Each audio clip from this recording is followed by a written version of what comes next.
Se intenta. Después. Listo, ya estamos en sesión, ya podemos iniciar la... Perfecto. Estamos en la segunda clase de la segunda etapa y vamos a tomar dos escritores muy importantes norteamericanos, John Cheever y el que fue el precursor del minimalismo en toda Norteamérica, que es Carver. Para poder iniciar con estos escritores tenemos que contar un poco cómo es la cuentística norteamericana. La cuentística norteamericana venía de un padre maestro que es Faulkner. Faulkner era una persona que pertenecía a la alta sociedad, de repente se baja su estatus social, su economía se arruina y comienza a escribir con toda su historia a cuestas, reflejando lo que pasa en la sociedad norteamericana. Fue un precursor muy importante de tanto cuentística como novela porque él tenía una teoría. ¿Vieron cuando yo les digo que hay autores que no solo escriben, sino que estudian de lo que escriben? Entonces él tenía toda llegó a conformar, como los grandes, grandes maestros de la literatura, una teoría sobre la manera en que se debía narrar. Este gran padre para toda Latinoamérica, incluso Borges tiene mucho de él, otros escritores importantísimos, todos lo han leído, Gabriel García Márquez, etcétera. Este gran padre pesó sobre la literatura norteamericana durante tantísimos años. John Cheever sería un intermediario entre Faulkner y lo que vamos a ver después con el movimiento minimalista de Carver. No es minimalista para nada. Muchos, si ustedes buscan por internet, van a ver que dicen que él sería como un Chekhov norteamericano, nada más distante. Eso es una falsedad total. Yo cuando lo leía digo, no tiene nada de Chekhov. Chekhov se emparenta más con Carver, sí, pero no con John Cheever, porque John Cheever es frondoso.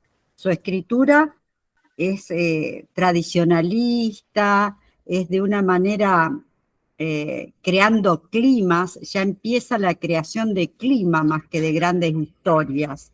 O sea, esto de hablar de la sociedad norteamericana desde un puesto de alguien que pertenece a esa sociedad también, y desde un puesto de indiferencia, doble cara, digamos, lo que se muestra por un lado y lo que se siente por dentro, porque él justamente, John Cheever también, era una persona que procedía de una familia de abolengo, pero era venida menos, al igual que Faulkner. Para mí tiene mucho de Faulkner.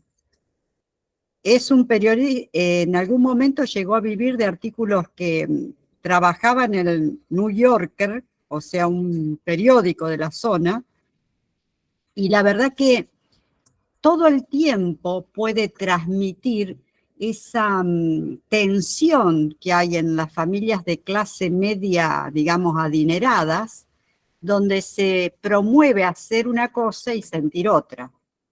No lo dice explícitamente, pero lo muestra a través de sus personajes. Él nació en Quincy en 1912, como para que ustedes tengan una referencia biográfica, en Massachusetts, y muere en 1982 de cáncer, o sea, bastante reciente. Era docente, escribía guiones para televisión, lo cual lo hace armar unas historias que se parecen más a las telenovelas. Yo releyendo sus cuentos me daba idea de la cantidad de personajes que transitan el cuento, la cantidad de lugares geográficos que pone puntualmente, porque tiene la influencia esto de ser guionista. En la telenovela tiene que haber mucha gente que intervenga, se van enlazando unos con otros, tiene una continuidad. Y sus cuentos tienen mucho de ese paradigma. ¿Por qué lo digo? Porque justamente como también están dando los guiones de cine, para que vean ustedes cómo influye un lenguaje en el otro, una manera de narrar en otra manera de escribir, que serían los libros. Bueno, fue premio sobre el final, obtiene en 1978 el premio Pulitzer de todos sus cuentos reunidos. En algún tiempo fue la sociedad norteamericana indiferente a su literatura, pero ¿por qué? Porque él era un señor que tenía muchos problemas en la vida personal, por ejemplo, su adicción al alcohol, nunca la pudo dominar. Y tenía además una homosexualidad reprimida, no dicha. Esto ustedes lo van a ver en los cuentos, flota eso. Habla mucho de relaciones frustradas, de cosas que tienen que ver con esa sociedad, porque en realidad está reflejando lo que él en su vida personal también era. Era muy reservado, muy raro en su manera de actuar. Y yo les había propuesto a ustedes dos cuentos que le dije a Henry, creo que se lo subió. Uno es El Ángel del Puente, que es uno de los más optimistas, miren lo que les digo, porque en realidad no se puede decir que su clima sea de optimismo, sino de agobio. Todo el tiempo es esa clase media, en algunos casos también mucho de denuncia, que no alcanza a vivir de una manera satisfecha en lo económico y en lo moral. O sea, hay un clima casi siempre oprimente. Bueno, El Ángel del Puente empieza así. Si lo tienen a mano, mírenlo ustedes también. Quizás hayan visto ustedes a mi madre bailando un vals sobre la pista de hielo del Rockefeller Center. Esto es un lugar emblemático de New York. Él escribe mucho de Nueva York, porque estaba viviendo en New York.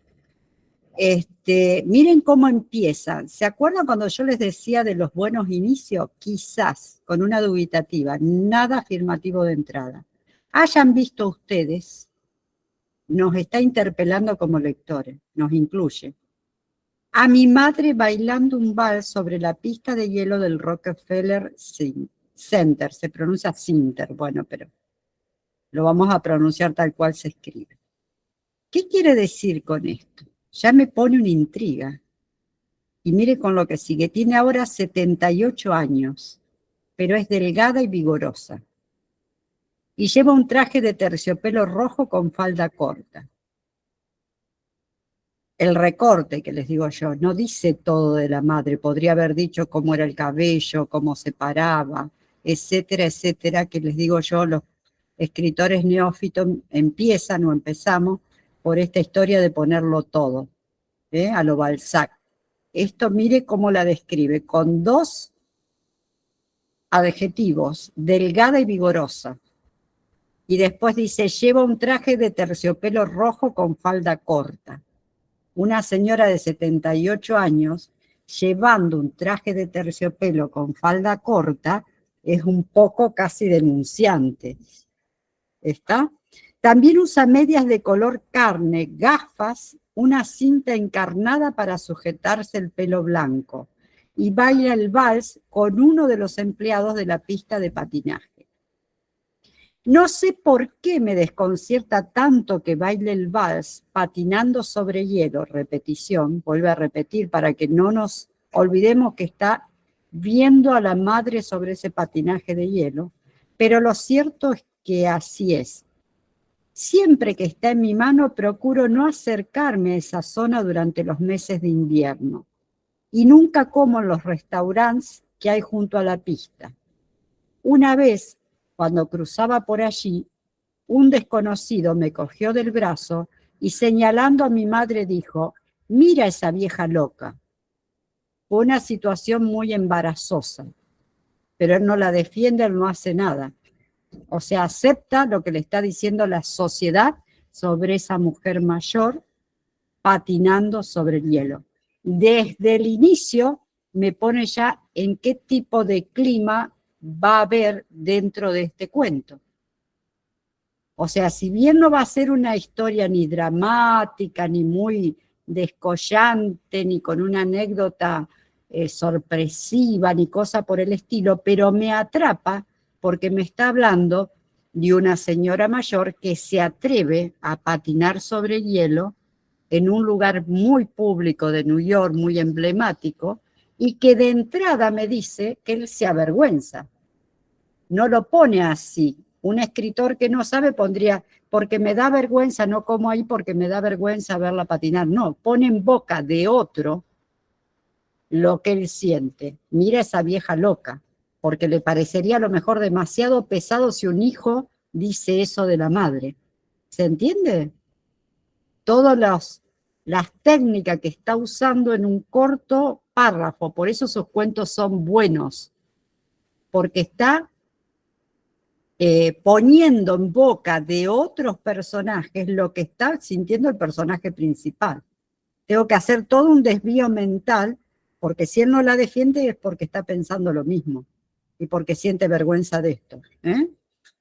Una situación muy embarazosa. Supongo que debería felicitarme por el hecho de que se divertía, que debería felicitarme por el hecho de que se divertía sola y no sea una carga para mí. Pero a decir verdad, preferiría que hubiera elegido otra ocupación menos llamativa. Siempre que veo a simpáticas ancianas arreglando crisantemos y sirviendo el té, pienso en mi propia madre, vestida como las encargadas de los guardarropas de los nightclubs, girando sobre el hielo de la mano de un asalariado en el centro de la tercera ciudad más poblada del mundo. O sea, ese felicitarse que dice él, quiere decir, a lo mejor en la traducción lo han puesto mal, que se debería sentir feliz de que la madre está bailando. Pero él la compara a las madres normales, entre comillas, que arreglan crisantemo, que toman el té, y que a él, esa madre vestida así, le hace acordar a una prostituta prácticamente, a una encargada del guardarropa de un nightclub. Son gente de mal vivir casi para la sociedad norteamericana. Entonces está haciendo también toda una crítica social a todo eso, aparte de lo que cuenta. Lo que va por debajo es, mirá lo que hemos llegado en New York, una sociedad de tanto desarrollo y tan puesta en el mundo que tengamos que ver este tipo de cosas. Mi madre aprendió patinaje artístico en Saint Boltos, un pueblecito de Nueva Inglaterra, de donde procede nuestra familia, y sus valses son una manifestación más de su cariño por el pasado. Cuanto mayor se hace, más suspira por el mundo provinciano de su juventud, que no le gusta cambiar. Es una mujer valiente, como pueden ustedes comprender, pero no le gusta cambiar. Un verano hice los arreglos necesarios para que viajara en avión a Toledo y visitara a algunos amigos. La llevé al aeropuerto de Newark, la sala de espera con sus anuncios luminosos, su techo abovedado y las conmovedoras y penosas escenas de separación, interpretadas con un tumultuoso fondo de música de tango, lograron impresionarla negativamente. El aeropuerto no le pareció en absoluto interesante ni hermoso, y comparado con la estación de ferrocarril de St. Boltops, era efectivamente un extraño escenario para representar la propia despedida. El vuelo se retrasó 1 hora y nos quedamos en la sala de espera. Mi madre parecía cansada y vieja. Cuando llevábamos media hora aguardando, empezó a respirar con dificultad. Se puso una mano sobre el pecho y comenzó a jadear, como si experimentara un dolor muy intenso. El rostro se le enrojeció, cubriéndola además de manchas. Fingí no darme cuenta. Al anunciarse el vuelo, mi madre se puso en pie y exclamó: «Quiero irme a casa. Si he de morirme de repente, no quiero hacerlo en una máquina voladora». Bueno, y así sigue el cuento. Ahí él introduce el primer conflicto. El primero sería verla a la madre bailando y demás, pero que pasa como desapercibido. Pero el primer conflicto fuerte que va a desarrollar en todo el cuento, en distintos personajes, que es la fobia, el temor y las fobias. Ya pertenece a esta modernidad que tenemos todos, esa fobia. Entonces pone una fobia en la presencia de la madre, en ese miedo a volar. Después va a aparecer una fobia en el hermano, que tiene fobia al subir por el ascensor y que él desprecia, y empieza también a manifestar la competencia, que esto se va a repetir en otros cuentos de él, y las miserias que existen entre hermanos. Ese duelo permanente, ese estar a ver quién puede más, quién puede menos, él es el tonto soy yo, o sea, un continuo ir y venir en un plano de conflicto familiar muy fuerte, sobre todo en los hermanos con respecto a los padres. Atendelo allá adentro, por favor. Cuando hablo de esto, también él después, al final, como protagonista en primera, se pone una fobia arriba de él, que es una fobia a cruzar el puente, distintos puentes que se le presentan. Pero el puente también, acá es simbólico, porque yo les dije que los buenos cuentos tienen historias por debajo. Es la dificultad de conectarse con el otro, la dificultad de tener una buena relación con ese hermano.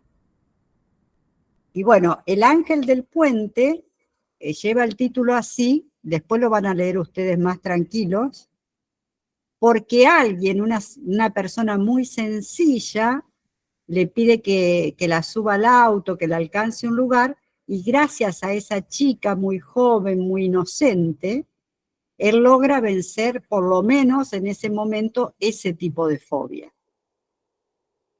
Todo el cuento tiene un desarrollo, ya le digo, jacarandoso en cuanto al uso de palabras. No es un escritor económico en el desarrollo de la narrativa. Él va a utilizar los adjetivos, los sustantivos en una forma muy abundante, pero ¿qué es lo notable? Es que no pretende ni sorprendernos, ni con los finales, el final se desliza muy suavecito, muy natural, ni tampoco con la historia en sí. Lo que él busca es acá crear un clima muy fuerte, que ya les digo, tiene que ver con varios puntos. Uno de esos puntos es las fobias como miedo, los miedos del ser humano en esta sociedad que se está destruyendo, y por segundo es la mala relación intrafamiliar, las dificultades a mostrarse, las dificultades a dialogar de los personajes. Los diálogos son muy económicos. Por ejemplo, hay un diálogo, se los voy a leer acá, tal cual. Hay una escena donde entra el pánico y dice, ¿qué demonios te pasa? Le pregunté, cuando el hermano empieza a sentir fobia por subir en el ascensor. Me dan miedo los ascensores, me respondió con tono compungido. ¿Pero qué es lo que te da miedo? Tengo miedo de que se hunda el edificio. Eso, 4 líneas de diálogo, es lo que manifiesta todo lo que le pasa a ese personaje que es tan real y no necesita, no le pone ningún adorno. Lo pone así, escueto, directo. Por eso yo les digo que es uno de los precursores, al igual que Hemingway, de lo que va a ser después el minimalismo. O sea, un cuidado en el lenguaje sobre todo en los diálogos, de no sobrecargarlo con ese apuntador que es la acotación, que es explicar lo que me dice el otro. No. Lo pone directo, Y así van a ver todo el cuento. Yo les recomiendo que lo lean, porque si no, no van a poder entender de qué estoy hablando. Hay otro que se los iba a leer como el inicio, para que vean los inicios, que se llama La Navidad es triste para los pobres. Este tiene mucho más que ver con la denuncia social. Habla de un ascensorista que no tiene familia y que llega el día de Navidad y se siente mal por eso, pero hace sentir mal a todo el edificio, de tal manera que todo el mundo le empieza a regalar cosas. Bueno, después cuando lo lean no se los quiero contar porque quiero que lo descubran. Y empieza así, miren cómo empieza de directo. Navidad es una época triste. La frase acudió a la mente de Charlie un instante después de que el despertador hubo sonado, y le trajo otra vez la depresión amorfa que lo había perseguido toda la tarde anterior. Al otro lado de la ventana el cielo estaba negro. el exterior coincide con el interior del personaje. Recuerden que un buen cuento tiene que poner el interior y el exterior siempre, no olvidarnos de dónde estamos. Se sentó en la cama y tiró de la cadenilla de la luz que colgaba delante de su nariz. El día de Navidad es el día más triste del año, pensó. De todos los millones de personas que viven en New York, yo soy prácticamente el único que tiene que levantarse en la fría oscuridad de las 6 de la mañana el día de Navidad. Prácticamente el único. Bueno, así comienza ese cuento. Anótenlo, la Navidad es triste para los pobres. Vale la pena leerlo porque van a ver durante el desarrollo cómo se las ingenia para hacer ese día de Navidad algo distinto. Algo distinto para ese personaje. Y empieza con tercera. Él casi siempre escribía en primera, pero en este cuento en especial empieza con tercera. Bien. A mí me interesaría hablarles un poco también de qué significa entrar en este movimiento que es fundante incluso para la arquitectura, para la plástica del minimalismo. Cuando vemos un edificio que está todo pintadito de blanco, con sillones negros y apenas un cuadrito solo o algo, eso es una decoración minimalista. Cuando vemos un cuadro donde está solo un par de zapatos en el medio, que lo he visto de baile, eso es minimalismo. Es apenas un detalle. Bueno, el minimalismo busca oponerse a la línea de Faulkner que había pesado tanto, que era una línea elaborada, era culta, había sucesos muy dramáticos. A todo eso se opone el minimalismo. O sea, es una escritura de lo mínimo, lo chiquitito. A Carver, que es el autor que vamos a ver ahora, se lo considera el fundador. Apunta a lo mínimo desde el lugar común, desde lo real. No sobresaliente, lo llano, lo liso. Casi un aspecto que no tiene importancia. Tiene que ver con el cine, con la fotografía, utiliza muchos elementos dentro de los cuentos que tienen que ver con esto y que son simbólicos, que me llevan a otro lado. Hay un manejo cinematográfico de él con los cuentos. Trabaja con lo concreto, con lo palpable, con lo doméstico, y hace unos dobles paréntesis muy marcados para justamente emparentarlo con lo cinematográfico que tiene que ver con el corte y una escena distinta. Ese doble espacio para él significa esto.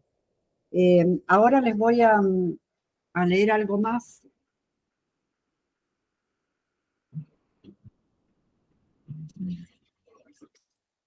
Carver tiene una densidad de la vida, una opacidad y una profundidad. Con el manejo de los indicios muy sobrio. El cuento tradicional, el que veníamos viendo hasta ahora, era metafórico. Había una historia especial para contar algo que quería contar el autor. Los minimalistas, al contrario de estos cuentos tradicionales, toman la situación en cualquier parte. Juegan mucho con las repeticiones, a los Hemingway, eso lo toman de Hemingway. Hacen intervenir generalmente escenas de periodismo, porque alejan el hecho y lo muestran como si lo enfocara una cámara. No solo lo toman a la historia en cualquier lado, sino que la dejan en cualquier lado. No son cronológicos. En realidad están hablando de la imposibilidad del hombre de conocer la realidad. Se puede conocer hasta un cierto punto. Por eso no le valen a ellos las historias completas. Para ellos, todo esto es hablar del hombre escindido, del hombre fracturado por una sociedad que no lo contiene, no lo entiende y no le da el resguardo que debe tener un hombre. Hay un hiperespacio, porque hay una negación de la temporalidad. Hay un saber de la existencia de lo monádico, o sea, de lo individual, a lo colectivo. Trivializan el asunto, en el asunto del argumento. Ya había dicho de la superficie plana, sin ahondamientos, ni en lo psicológico ni en las relaciones. Los pocos rasgos descriptivos que encontramos son comunes, tipo fotografía, nada idealizado. Hay una multiplicidad de voces representadas en el relato, sobre todo de Carver, por un televisor encendido que dice tal programa, por fotografías que están arriba de la mesa, por una lata de Coca-Cola, por un cuadro que me muestra un afiche. Tiene una manera especial de utilizar el tiempo verbal. Lo presenta como hecho terminado. Un pasado siempre es el mismo tiempo y el presente siempre es presente, no hay variaciones.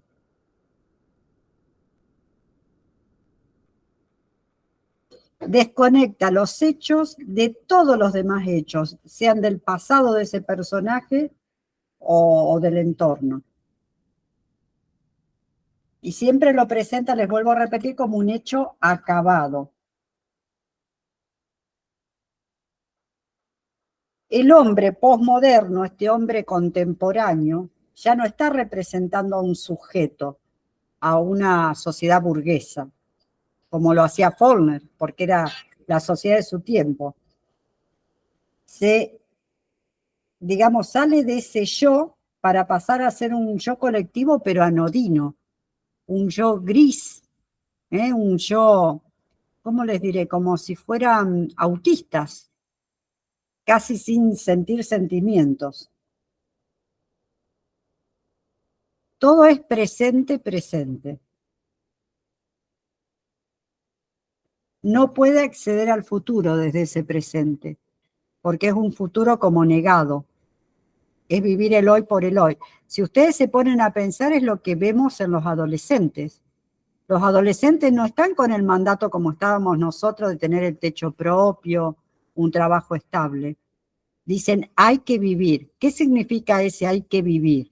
Significa presente. No están elaborando un futuro, no se ven hacia el futuro. Encima nos pasó lo de la pandemia, entonces con tantas muertes, dice, si me puedo morir mañana, ¿por qué no gozarlo todo? Ese tipo de pensamiento filosófico es lo que hace también a un nuevo tipo de escritura, una escritura despojadísima. Ahora, bueno, frente a ver qué más le puedo elaborar sobre el minimalismo, porque no es fácil de entenderlo.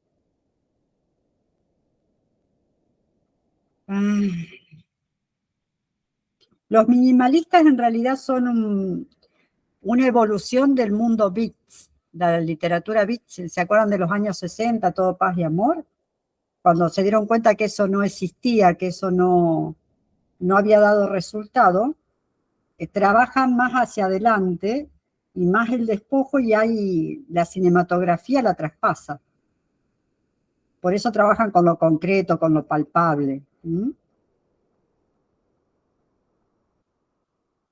Son los nuevos soñadores, pero soñadores que no se tragan la historia de que en el futuro vamos a estar mejor o que la ciencia es mejor. Los personajes, la mayoría, ya les había dicho, son anodinos y son nómades. O sea, no pertenecen a ningún lugar. Por eso les digo que John Cheever nada que ver con el minimalismo, porque él vivía en New York. Son, digamos, personajes vulgares que hablan de lugares vulgares, y costumbres vulgares. Por eso el lenguaje también es así, vulgar. El narrador está distanciado y se ve poco. En Carver en especial hay muchísimas elipsis. Ve un poquito, no lo ve todo. como si estuviera espiando. Eso lo logra con los dobles espacios, que es una forma de distanciamiento también, aparte de ser cinematográfico.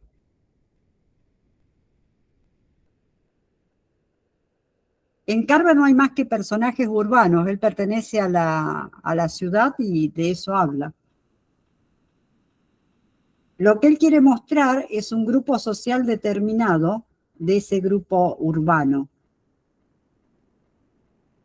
pero que son pasivos. Carver tiene algo parecido lamentablemente, a John Cheever, que es el gran alcoholismo.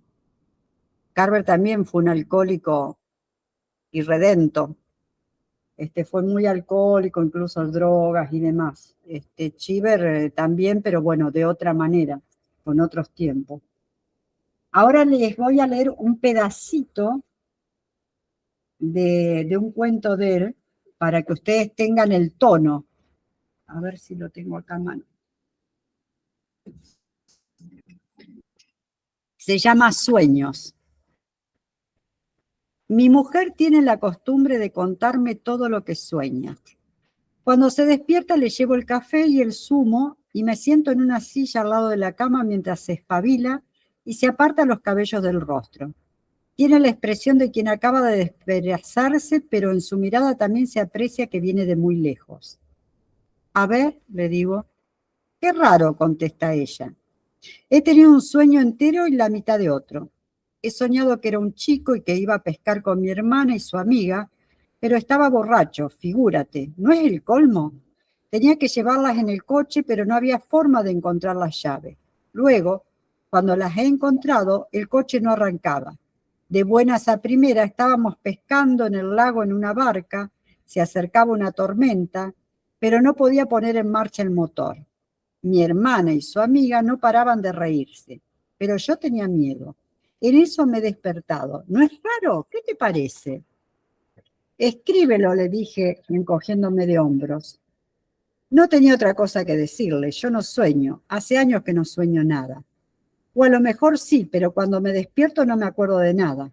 No soy ningún especialista en sueños, ni en los míos ni en los de nadie.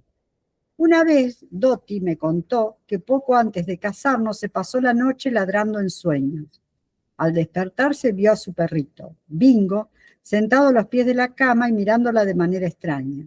Se dio cuenta de que había ladrado en sueños. ¿Qué significaría eso?, se preguntó. Lo calificó de pesadilla, añadiéndole a su libro de sueños, y eso fue todo. No le dio más vuelta, nunca interpretaba sus sueños. Se limitaba a escribirlos y luego, cuando tenía otro, lo notaba a continuación. Fíjense en que lo que está contando no es nada extraordinario, nada más que una señora que anota sueños y el personaje ni siquiera intenta interpretarlos, simplemente los cuenta. Fíjense en cuántas veces este narrador protagonista en primera habla de la palabra nada. Hay una repetición, porque me está diciendo que en realidad no va a hablar de nada, que va a contar algo, pero no algo tan sustancioso. En como en otros cuentos de Carver, tiene una particularidad física. La de esta señora, más que física, es una capacidad, no sé cómo llamarla, emocional, de soñar. Va a describir muy bien el ambiente. Fíjese que dice, cuando se despierta le llevo el café y el zumo, o sea, la naranja, y me siento en una silla al lado de la cama mientras se espabila y se aparta los cabellos del rostro. Tiene la expresión de quien acaba de despertarse, pero en su mirada también se aprecia que viene de muy lejos. Y el diálogo es sumamente tonto. A ver, le digo. Qué raro, contesta ella. He tenido un sueño entero y mitad de otro, pero no es tan raro. A lo mejor se volvió a dormir y soñó la mitad del otro. Sueña todo lo que no... Acá está ahí, en este cuento, la temática de dos mujeres o dos tipos de mujeres. Y ella sueña todo lo que no usan los minimalistas, que todos deben ser exitosos. Eso no es de lo que escriben los minimalistas, al contrario, escriben de la gente que es fracasada. del que está en una etapa así cero de su vida. Y los objetos, fíjense en cuando habla de una silla, del jugo, del café, está hablando de cosas muy comunes a la mañana. Ordena este texto, este de sueños y otros que tiene, casi todos los ordena así, es de tipo cinematográfico. Son secuencias. Los dobles espacios, ya se lo había dicho, acá también lo hace, es el montaje y el corte. El discurso es superficial, como Hemingway. Y hay una historia secreta, que se las voy a dejar para que ustedes la descubran para la próxima reunión que tengamos, porque así los obligo a que lean el cuento, porque por ahí me parece que no lo leen mucho. Así que una manera de engancharnos con esto va a ser que para la próxima me digan cuál es la historia secreta. ¿De cuál cuento? ¿De la historia secreta de cuál cuento? ¿Del puente? O... De Sueños de De los Carver. sueños. Sueños de Carver. Y también que descubran algunos elementos que él pone que son simbólicos. A veces el símbolo, les doy una ayudita, el símbolo está en los nombres que él elabora. Uno se lo voy a dar yo para que no les dé tanto trabajo. Por ejemplo, una de las protagonistas es Mary Rice, que se escribe Rice en inglés. Rice en inglés es arroz. Entonces, Mary Rice pasa a ser, por la elección del nombre, símbolo de la fertilidad. El arroz y la fertilidad, lo que comen los orientales, los que comen los brasileros, que comen todo el día arroz.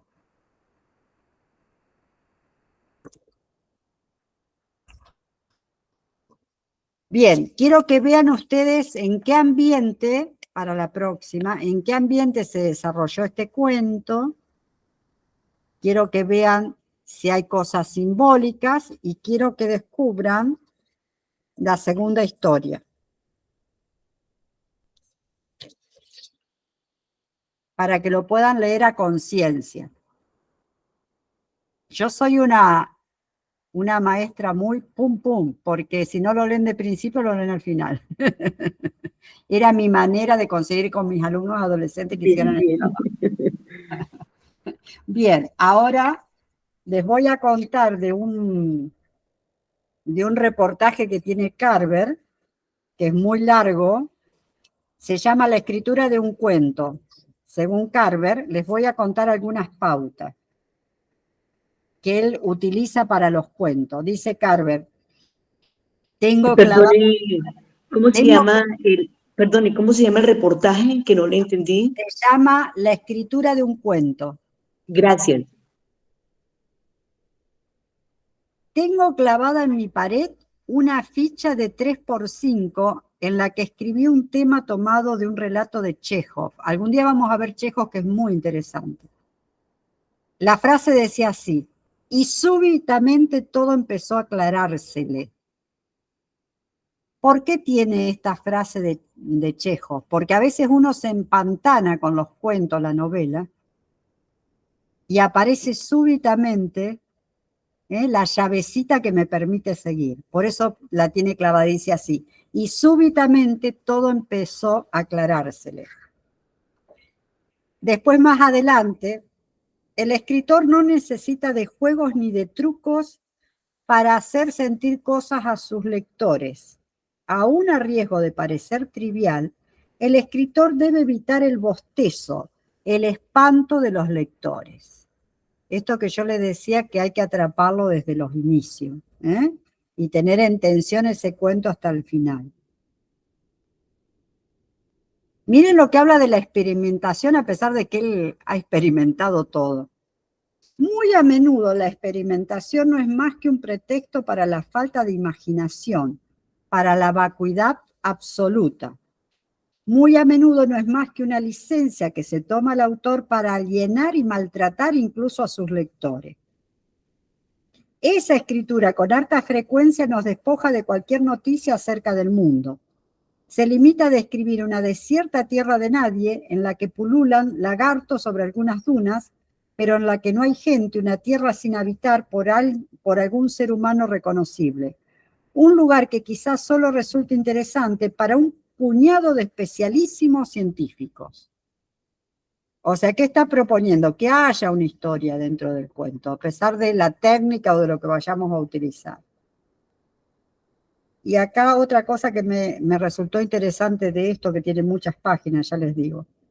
Tanto en la poesía como en la narración breve, es posible hablar de lugares comunes y de cosas usadas comúnmente con un lenguaje claro y dotar a esos objetos, una silla, la cortina de una ventana, un tenedor, una piedra, un pendiente de mujer, con los atributos de lo inmenso, con un poder renovado. Es posible escribir un diálogo aparentemente inocuo que, sin embargo, provoque un escalofrío en la espina dorsal del lector, como bien lo demuestran las delicias debidas a Nabokov. Esa es, de entre los escritores, la clase que más me interesa. Odio, por el contrario, la escritura sucia le dice, o coyuntural, que se disfraza con los hábitos de la experimentación o con la supuesta safiedad que se atribuye a un supuesto realismo.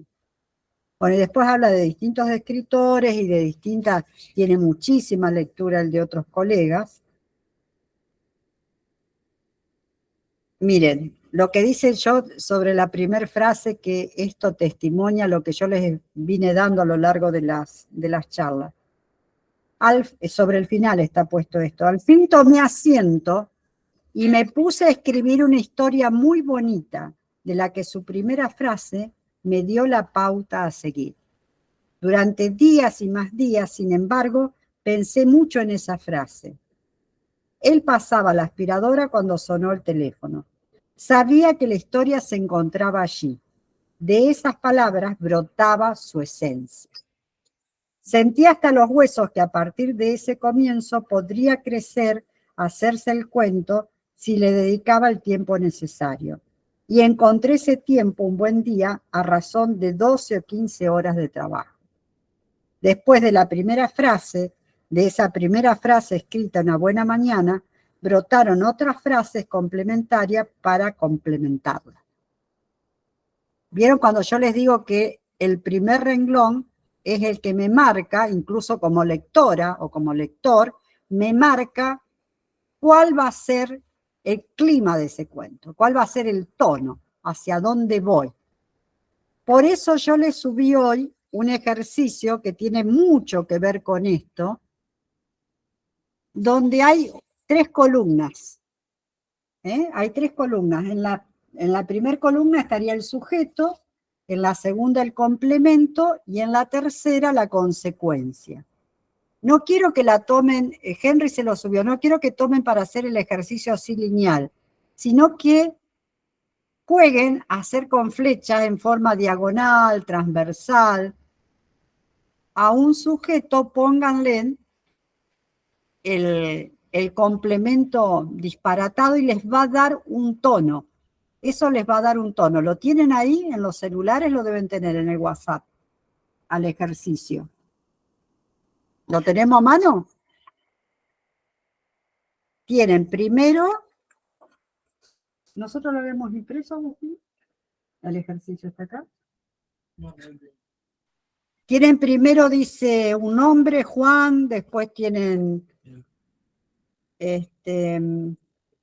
a ver, ahora lo imprimo yo para poder trabajarlo.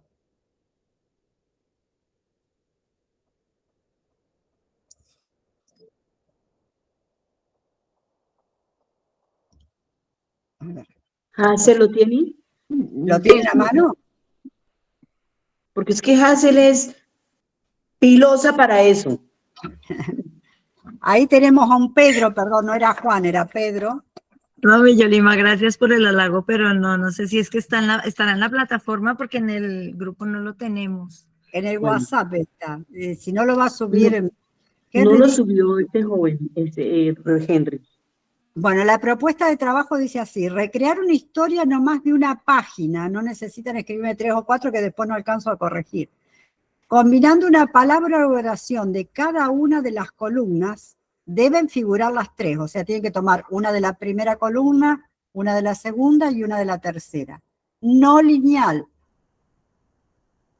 O sea, porque lo lineal sería muy prosaico, muy facilito. Tienen que tomar o en diagonal o arreglándose ustedes cómo hacer flechitas, incorporando a la historia un clima de narración determinado. Recordar que cuando el clima que quiero obtener dependen de las características de las palabras, de su fuerza emotiva, de su entorno. Los adjetivos calificativos generan una atmósfera emotiva. Los verbos, una atmósfera de acción activa. Los sustantivos concretos definen la historia. Y tienen en la primera columna Pedro, Vilma, los ancianos, el inspector, el asesino, los marxistas, el astronauta, Sherezade. En la segunda, quiere casarse con, quiere convertirse en, quiere evitar, quiere saber, quiere evitar, quiere conseguir, quiere tener, quiere evitar. Y ahí en la otra, en la última, tienen Ana, una mujer independiente, que se descubre su crimen, la identidad del asesino. Si yo digo, Pedro quiere casarse con Ana, que es lineal, es demasiado tonto ese cuento. Pero si yo elijo, por ejemplo, les doy un ejemplo, Pedro quiere evitar la identidad del asesino, ya estoy poniendo un clima. Ya estoy diciendo, ¿de qué voy a hablar? Acá voy a hablar de un clima y voy a hablar de un crimen. El clima va a ser policíaco seguramente y de tensión. Si yo pongo, por ejemplo, el astronauta quiere tener la identidad del asesino, también estoy hablando de algo que no, o que lo descubra el inspector, o una sociedad sin clase. ¿Por qué el astronauta quiere tener o quiere evitar la identidad, una sociedad sin clases? O sea, ahí ya me despierta curiosidad. ¿Se entiende lo que digo? Traten de buscar algo que sea Sherazade. Si yo lo pongo lineal, dice así: Sherazade quiere evitar que el rey la ejecute. Eso ya lo sabemos, ya está dicho. Entonces, ¿qué puedo poner? Sherazade quiere casarse con una mujer independiente. Sherazade casarse con una mujer independiente, ¿de qué voy a hablar? Estaré hablando ahora de lo nuevo que tenemos nosotros, que es el lesbianismo y todo lo que conlleva, de una diferenciación de género. ¿Qué clase de clima voy a armar con eso? ¿Se entiende lo que digo? O sea, busquen cosas que yo les doy todo este entorno para que ustedes creen climas que sean diferentes. Bueno, ahora sí vamos a pasar. ¿Alguno quiere hacer preguntas o sigo con los cuentos? ¿Alguno tiene preguntas sobre esto que hemos dado? Quiero preguntar lo siguiente. De acuerdo al ejercicio que tenemos que hacer. Ahí teníamos la manito levantada, Nancy. Yo tengo la manito levantada. Ay, perdone, bueno, ya inicié, entonces la oportunidad de que nos envíe eso por WhatsApp, tenga la gentileza y la amabilidad. Hay una persona que tiene la mano levantada. ¿Está hablando? Ok. Rosaura. Hola María, muy buenos días. Buenos días. Colegas escritoras, ¿cómo les va? Escritores, ¿cómo les va? Y el señor director. María, muchas gracias. Mira que yo, voy a comenzar por el final. Este ejercicio que nos vas a dejar me hizo acordar del ejercicio que tuvimos hace algunos días cuando nos solicitaste enviar el trabajo, perdone que es que mi amiga me está poniendo una cobija encima porque ya lo veo. un amor. Entonces, recuerdo que tú nos pusiste el ejercicio de comenzar el relato con una pregunta, con una acción, y bueno, no recuerdo cuál es la otra. Y efectivamente surge de manera diferente, se desarrollan cuando en el núcleo sí como que permanece la intención de lo que se quería contar, ¿no? Pero sí lo que yo noté fue que encabezamiento y final pueden variar de acuerdo a la forma como se inicie el relato. Eso fue lo que yo encontré. Me hice acordar ahora por el ejercicio que nos vas a dejar para formar darle origen a los climas, a los diferentes tipos de climas, ¿no? Yo quería hacer una pregunta, María, y es en el siguiente sentido. Cuando yo estuve leyendo, ¿cómo se llama? Relato y medio de John Chevier, resulta que me creó la duda porque lo encuentro bastante descriptivo.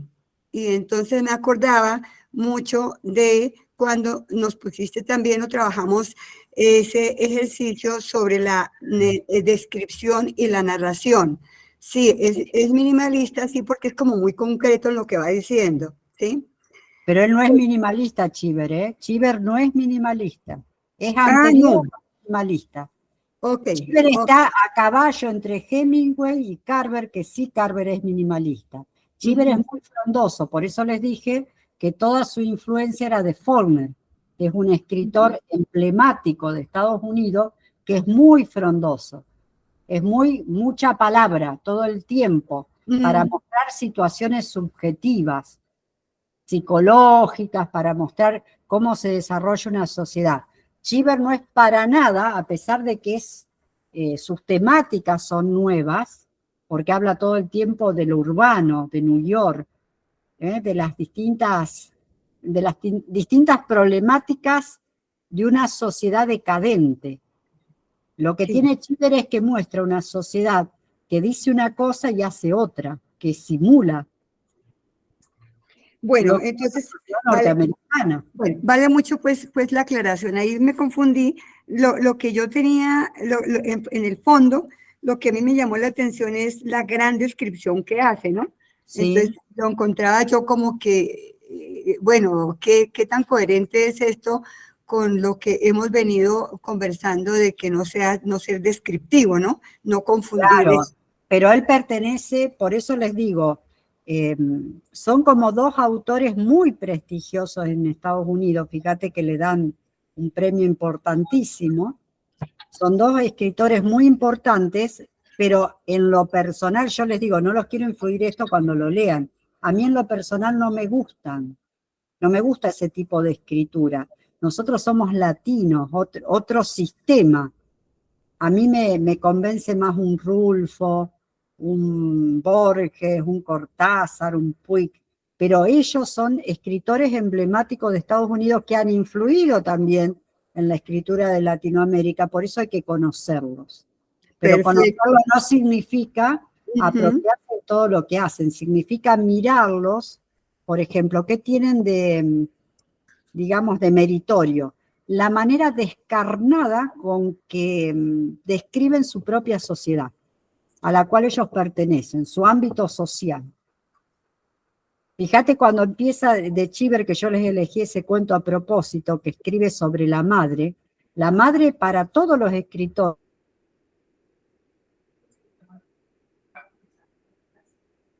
es un tema de una manera, aunque no se atreve a decir que es una vieja loca, la pone en el personaje secundario diciendo que es una vieja loca, y a él lo avergüenza, o sea, él no sale a defenderla, no sale a decir, no, es mi mamá, no podés hablar así. O es una señora alegre, es una señora moderna, ¿entendés? O sea, incluso él cuando da la imagen, después que yo les leí ese párrafo, cuando da la imagen que parece una persona que atiende, que es la que atiende la mesa de entrada de un nightclub, es una imagen, una metáfora muy dura para describir a tu mamá. Pero además también muestra él en el contagio que tiene por el miedo a las alturas, ¿sí? De alguna manera es la inseguridad también de una sociedad que se ve ahí, ¿no? Él como porque su mamá no quiere ir en el avión, porque el hermano no se asustó cuando subió en el cielo raso, se asustó. La fobia de él es él se contagia también, ¿no? Claro, pero él la está viendo de afuera y la puede analizar, pero sin embargo no es capaz de cruzar el puente, más o menos por la mitad del cuento. ¿Qué quiere decir ese puente? Ese puente es simbólico. Él no puede ayudar a su hermano ni a su madre a vencer eso, porque está metido en sí mismo. ¿Te das cuenta? Están tan metidos en sí mismo, en salvarse cada uno individualmente, que no pueden sostener ni siquiera los lazos familiares. El estado psicológico, ¿no? Claro. ¿Cómo funciona Es también? muy sin darse cuenta. interesante ver esa faceta y que este autor, porque eso lo va sosteniendo a lo largo, cambiando a los personajes, lo va sosteniendo a lo largo de todos los cuentos. O sea, una sociedad que ha progresado tanto, la norteamericana, en lo económico, pero sin embargo no es capaz de sostener lazos humanos, de construir lazos saludables, ¿no? Sí. Sí, sostienen la parada de verse cada tanto. Hay otros cuentos donde él obligatoriamente se encuentra con la familia y hay todo un desprecio. Hay uno de los cuentos que es terrible, Adiós a mi hermano, una cosa así se llama, Adiós a mi hermano creo que se llama. Es terrible lo descarnado que es con un hermano que lo expulsan de la familia porque no lo pueden comprender. Y en ningún momento hacen algún gesto de tratar de que él se quede.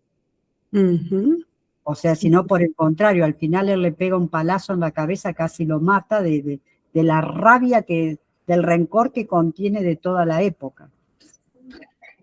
O sea, no es fácil. Bueno, María, muchas gracias. Ya tengo mis dudas superadas. Bueno, ¿algún otro que tenga alguna duda? Así seguimos. Buenos días. Buenos días. ¿Cómo está? Nosotros leímos, o sea, yo leí el cuento que María dice, pero es que no me leen los cuentos. Sí, uno lee los cuentos. Lo que pasa es que no puede hablar en el momento. Pero me da la impresión de que ese cuento del puente lo que muestra es la apariencia de la sociedad, ¿sí? La situación de cualquier anomalía física o mental puede llegar a ser como una cuestión de deterioro en su clase social.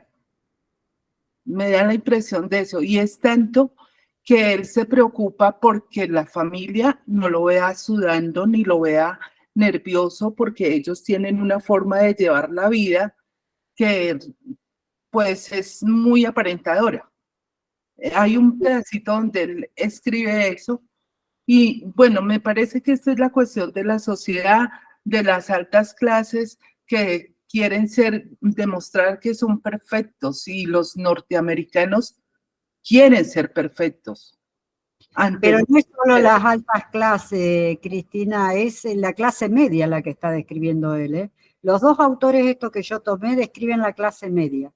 A veces es una clase media con un poquito más de poder adquisitivo, pero venida a menos. Nunca es una clase media adinerada, con verdadero dinero. Bueno, en esa clase del cuento, y lo mismo, esa preferencia que tiene la mamá por el hermano mayor, es porque el hermano mayor ha ascendido, ha sabido salir adelante, él recién está empezando. Eso para él es como un menosprecio y se siente mal, pero es que él no se da cuenta que él es menor y que tiene todavía vida para salir adelante. Eso por ese lado. Y en el segundo cuento me recuerda mucho la vida de los migrantes. Es como hablando más que todo de la gente pobre que tiene que ir a trabajar, mientras que los ricos están celebrando los días especiales. Sí, sí, eso un poco también puede ser, pero sobre todo va poniendo descarnadamente los costados feos que tiene cada uno, porque a ese señor que tiene que ir a trabajar tampoco lo presenta de una manera agradable, lo presenta mezquino, mentiroso, con recursos para embromar a esa clase a la cual le cobra, digamos, porque de alguna manera cobra cosas de ello, pero también le pasa factura a través de sus engaños y sus embustes. O sea, es muy real, María, esa es la realidad de la vida. Entonces eso es bonito, mostrar la vida así.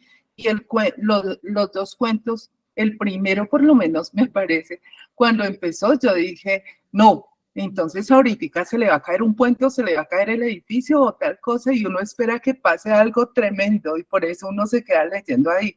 Pero a la Claro. final sí es algo, contar la cuestión de la vida y ya. Pero sí tiene su tensión desde un principio. Bien, allá Rosmother, querías decir algo.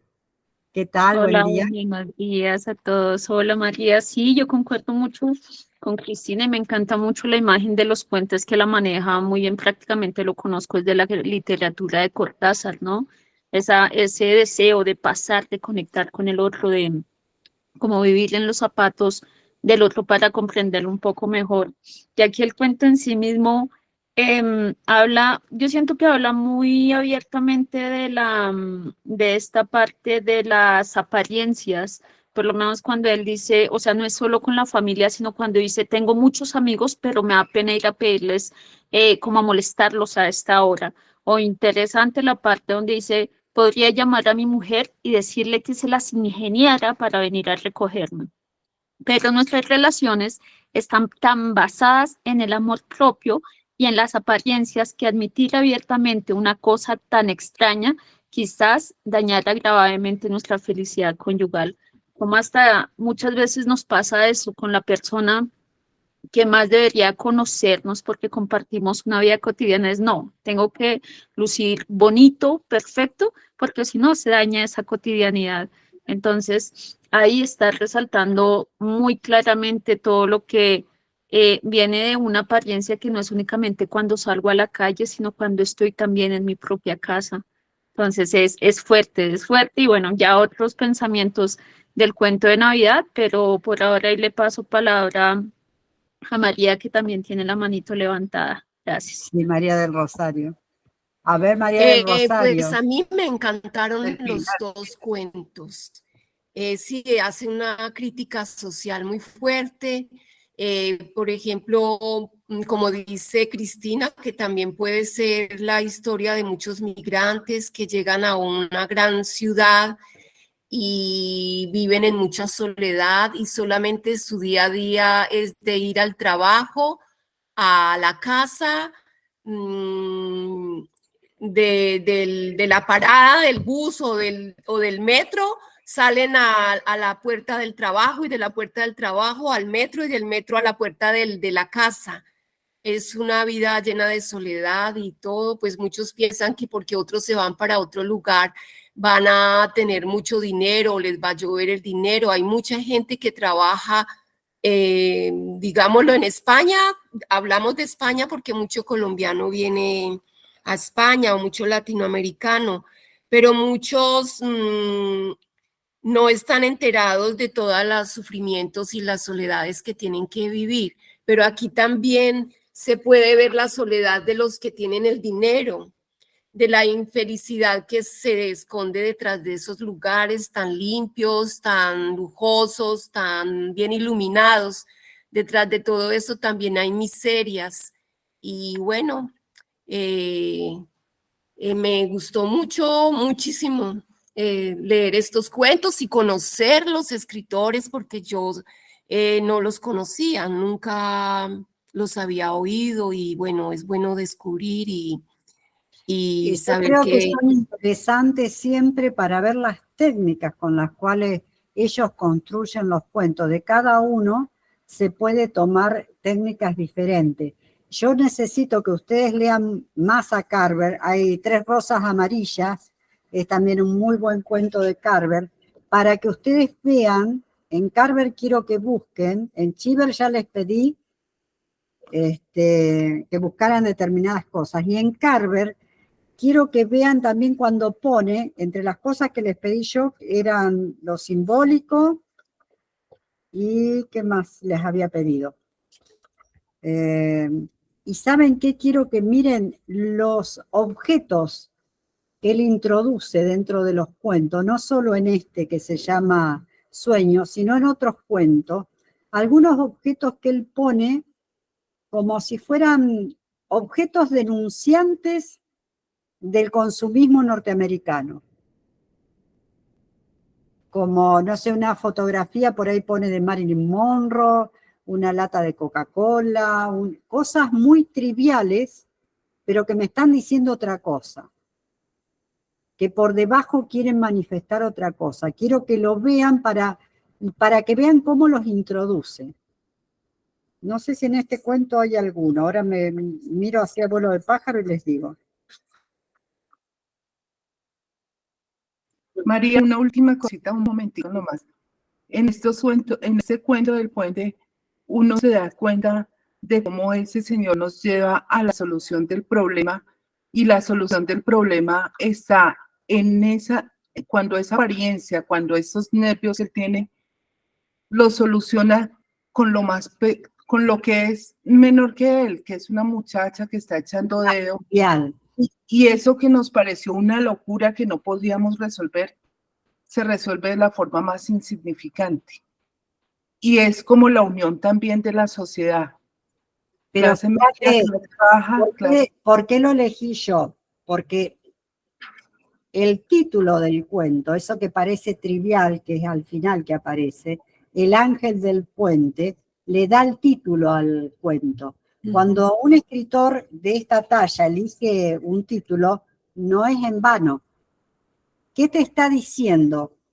Por eso lo veo como lo más optimista y sé que a ustedes les iba a gustar. Que al final una cuestión que es psiquiátrica, si se quiere, psicológica, de fobias, termina resolviéndose con un poquito de fe, con un poquito de amor hacia el otro, porque él, sin querer, levanta a la chica, pero eso es un gesto generoso, levantarla para ayudarla a que cruce, permitirle ir en el auto de él. O sea, ¿cómo lo resuelvo? Cuando me salgo de mí mismo, cuando me permito incorporar a mi entorno un otro, por más insignificante que sea. Ese otro le marcó una solución a un problema que para él era terrible. O sea, el que ha sufrido fobias, está muy bien encarado el cuento. El que ha sufrido fobias sabe que para el fóbico es terrible, porque empieza a tener una sudoración, una palpitación, le parece, son sensaciones de muerte.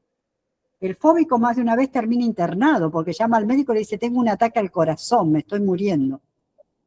Para el fóbico, eso que parece tonto, producido por el mismo estrés de la sociedad, porque las fobias nacen en esta sociedad que tenemos ahora tan enferma, nos terminamos enfermando.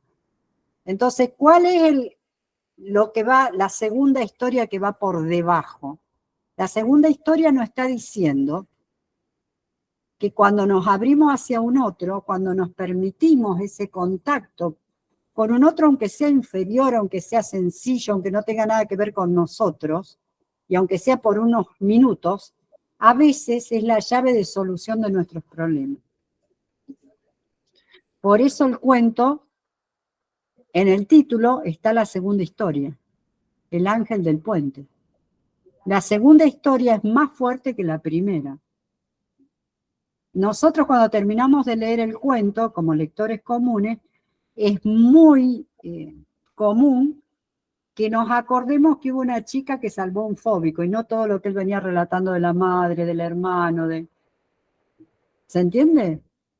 La Sí, primera María, mira que cuenta de la fobia, pero la segunda es esta que les digo yo, que aparece al final. Sí, María, imagínate que yo exactamente venía diciéndolo como lo decimos aquí comúnmente, ¿no? El chisme, estaba atendiendo al chisme de como que es lo que más se le pone cuidado, ¿no? Chisme de toda la habladuría del hombre, de sus dolores, de su mamá, de su familia, de su hermano, todo lo demás. Pero a mí me causó impacto ese ángel que se apareció ahí. Una chica desproísta, maletera, recorriendo, viajera, muy fácil. Es decir, es como ese sentido que le da a uno que la vida no es tan complicada, ¿sí? Cuando se sabe vivir y cuando no se está acartonado. Esa fue como la conclusión final que yo llego, porque es que eso además que eso tienen los viajeros. Uno de los viajeros, de los mochileros, aprende mucho, ¿sí? Claro. Mucho mochilero que se va viajando, que va sacando la mano a los carros que lo trasladen, se acomodan a tantas cosas y aprenden a sobrevivir, ¿sí? Es decir, esa como que es el ejercicio de ellos. Luego pues porque yo conozco algunos amigos que son así, y cuando están ya en medio de la sociedad, inmersos en la sociedad, con ciertas responsabilidades dentro de unos marcos muy cuadriculados, laborales o lo que sea, son tipos muy ágiles, son mujeres muy ágiles en resolver casos, ¿no? Y creo que esa es como la moraleja que deja este relato, ¿no? Que hay Pero que ser... fíjate que en toda la historia no es una historia extraordinaria, no me está hablando de hechos extraordinarios, me está hablando de algo ordinario de la vida. Un segundito, por favor. Un segundito.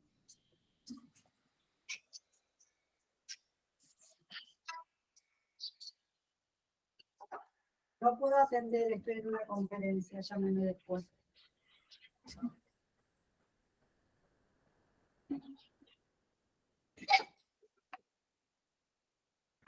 Bueno, Blanca, me levantaste la mano.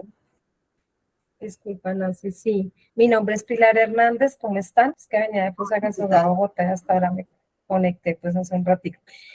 Me impactaron los dos cuentos, aunque no los alcancé desde el principio el primero, pero casualmente, como las vivencias también pueden ser comunes. Yo viví 4 años en Nueva York, regresé a Colombia hace como unos 12, 13 años, con sobrepeso. Después de tener talla 8, llegué pantalón talla 22.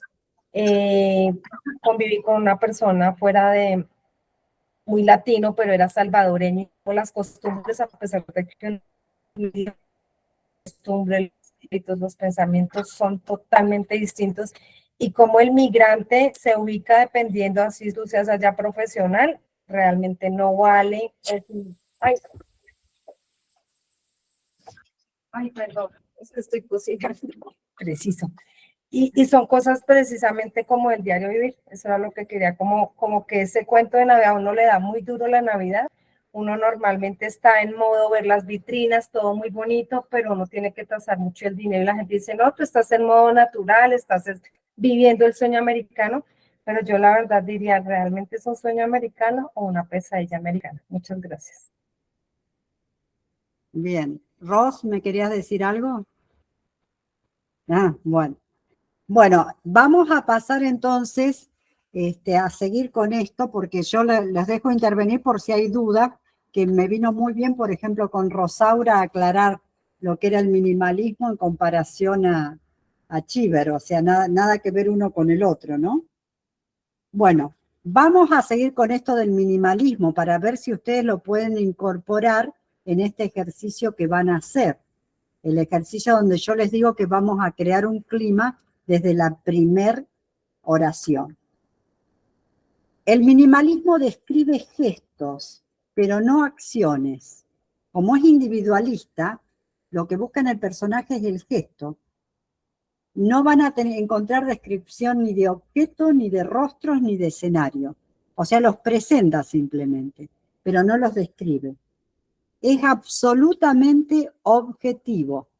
Les voy diciendo por si quieren hacer un cuento minimalista, ¿eh? No hay expresión de sentimientos. Cuando el narrador quiere poner algún sentimiento, lo pone dentro del diálogo. En lo que dicen en los diálogos, se va a entender qué le está pasando a ese personaje. Pero tampoco es un personaje que nos cuenta cómo se siente. Está siempre en un estado de no acción, de resignación, diría yo. Lo que predomina es una angustia tensa. ¿Cómo se logra esa angustia tensa, dirán ustedes? Fragmentando las frases. Por ejemplo, cuando hacen diálogos los van haciendo a media, los van cortando. La diferencia entre el minimalismo y otras corrientes es que opera por la metonimia, que yo ya se las había mandado la clase anterior, el todo por la parte. Hay un desplazamiento. Los otros autores, los anteriores a este movimiento, son metafóricos. Hablan de una metáfora, de algo que representa algo subjetivo. Acuérdense que el hombre que describen mayormente estos autores, ustedes pueden tomar por otro lado, no es necesario que tomen por ahí, es un hombre urbano, un hombre de ciudad, un hombre que está con otros hombres y son todos desdichados en realidad. Ninguno se siente triunfador ni exitoso, puede tener un coche más grande, menos grande, pero ninguno se siente feliz en estas historias. Profe Eso, María, buenos días. ¿Hay alguna longitud o alguna extensión para los textos minimalistas? O porque yo, pues uno cuando empieza, que uno no pensaba sea- yo pensaba que todos tenían que ser corticos, por ejemplo. Sí, no más de una página, porque si no, después pueden desarrollarlo al cuento, lo pueden seguir, pero les pido eso como ejercicio porque no alcanzo a corregir. Una página de 1 a 4. Pero Entonces, una página para la tarea con su merced, pero hablo en términos generales, en el minimalismo, ¿hay alguna? no, en eso no hay límite. Puede haber cuentos de 15, 20 páginas, incluso hay muchos que dicen, Carver dice que él quería hacer novelas y terminó en cuentos porque no le alcanzaba la paciencia. O sea, eso es muy, muy subjetivo. Hay muchos autores y después los franceses también optaron por hacer algún tipo de despojo en su literatura siguiendo esta gran línea, ¿no? Bueno, vayan pensando si tienen alguna pregunta para hacerme antes que cerremos con esta segunda etapa de charla. Vayan leyendo, lo interesante es que ustedes hagan las lecturas en paralelo, porque si no, no saben de qué estoy hablando. Y si encuentran algún cuento que les despierta dudas o que hay algo novedoso, lo remarcan, lo escriben, me lo mandan por WhatsApp, yo lo contesto y después lo exponemos al grupo. Como para que ustedes puedan ver, para hacer a la manera de. ¿Qué les parece? ¿Les gusta el ejercicio? Intentar una escritura distinta. Esta sería distinta a todas. Puede ser a la manera de Cheever o puede ser a la manera de Carver. La de Carver es más difícil porque hay que ir despojando, limpiando, limpiando, limpiando. Lean 2 o 3 cuentos de Carver antes de ponerse en el ejercicio, porque hay que agarrar bien ese tono. Es un tono no dramático, como que no pasa nada, termina, lo agarra en cualquier momento a la anécdota y la suelta en cualquier momento. No son los finales que nosotros estamos acostumbrados de cierre. No hay un cierre ahí. Hay un mostrar nada más.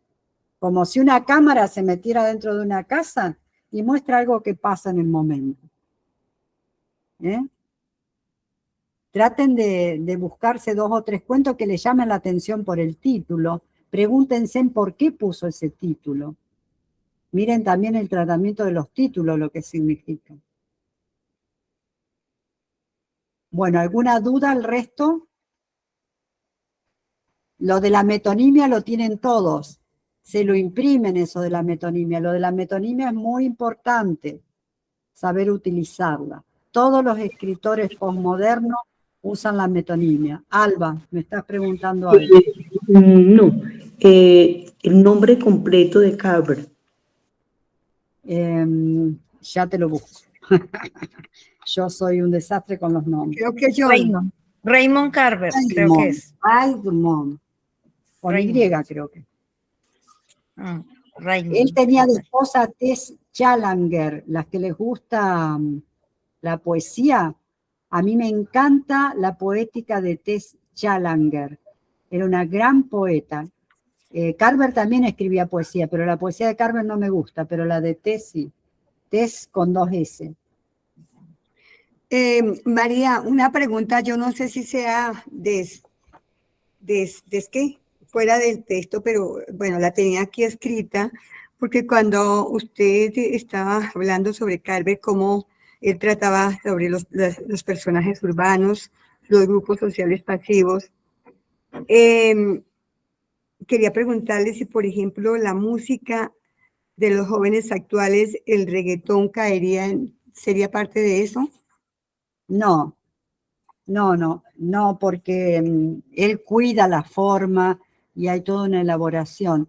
La música del reggaetón moderno vendría a ser el rock contestatario, el rock de denuncia que teníamos antes. Otro formato. En lugar de ser música, para mí no es música, es ritmo.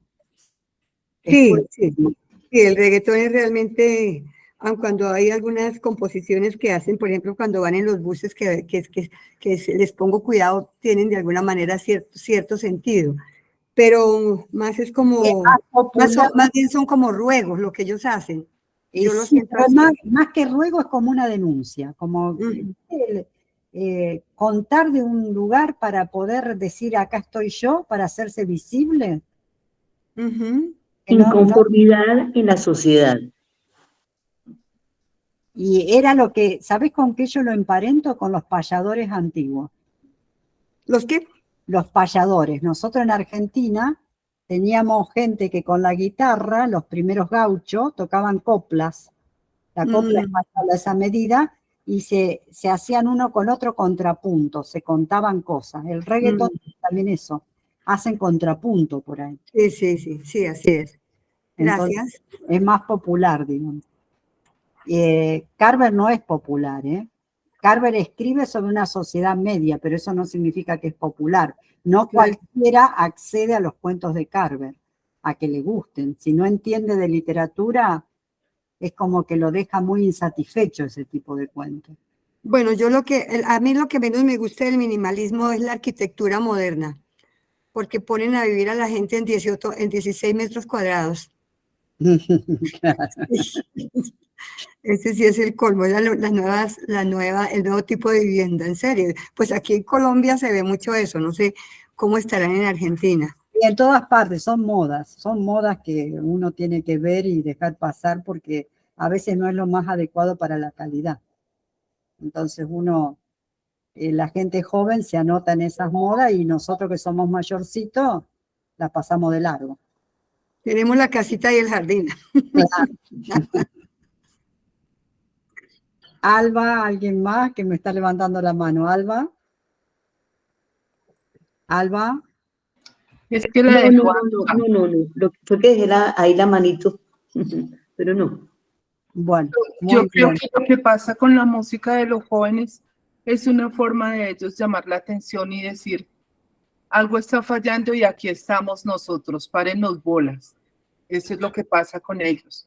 Y uno se hace el bobo y no analiza qué es lo que en el fondo quiere ese muchacho decirle a los adultos. Simplemente uno dice, qué música tan fea, pero hay que ver por qué la vida del joven está tan fea. Que ya, Cristina, había un debate más o menos filosófico en torno a eso, ¿no? Filosófico y sociológico.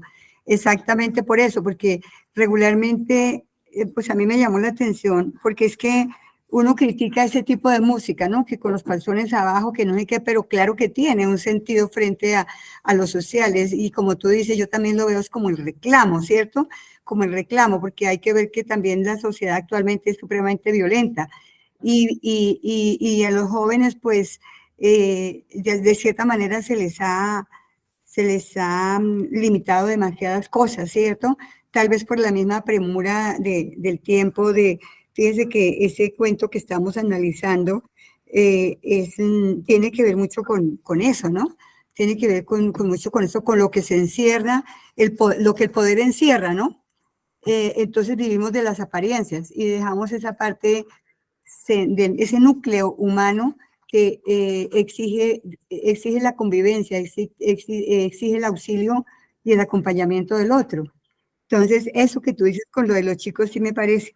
Entonces se critica el reggaetón, pero el reggaetón a veces, yo les he puesto cuidado y tienen cierta profundidad. Sí, es una repetición, pero que tiene profundidad, que tiene sentido, que es reclamo, pero no como el rock denunciativo anterior, porque es que además fue una moda también, ¿no? Entonces, estábamos en épocas de políticas de contradicción, estábamos en una cantidad de cambios diversos, ¿no? Violencias diferentes. Y entonces el rock pesado que se llamaba, ¿no? Que le decían, era eso, era casi que más allá de una denuncia, era algo también una violencia de la música, ¿sí? Bueno, nosotros acá tenemos en Argentina una música que surgió de los barrios muy bajos, de las villas, y bueno, la salsa villera se llama. Y es una música que incluye insultos, malas palabras, cosas escatológicas. Y bueno, son síntomas, todos son síntomas. Todo lo que es arte va a tener síntomas. Lo que pasa que cuando la música tiene un trabajo, un armado, perdura en el tiempo. Lo otro no pasa, no deja de ser modas, olas, olas que van pasando y que no dejan demasiada consistencia, incluso no influyen en la propia música, en el ambiente donde se desarrolla ese lenguaje. Con la literatura pasa lo mismo, por eso Carver hablaba en ese reportaje que yo les leo, de modernismos que a él no lo convencen, a pesar de que él es el más moderno de todos. O sea, esas intromisiones de vanguardia, digamos, de una vanguardia sin sustancia, de una vanguardia hueca, a nadie le gustan, porque si no, a ver, el lenguaje es para comunicación. Si yo no logro comunicar ni emoción, ni un mensaje, ni nada, ¿para qué lo estoy haciendo? Qué sé yo, es como si yo salgo desnuda pintándome de rojo por la calle. Sí, quiero llamar la atención, es evidente, pero ¿y eso qué quiero decir atrás de eso? Si no se arma un movimiento, ¿se entiende? Bueno, yo les quiero hablar de otro autor que me gustaría que leyeran para la próxima clase, que lo vamos a trabajar como cierre de estos autores americanos, que es Toole, se escribe T-O-O-L-E, John Kennedy. Y una de las novelas que él tiene, para salir un poco de este clima agobiante, a mí me resultó siempre muy curiosa la escritura de él, es La conjura de los necios. Ah, ya, ese ya lo recibimos.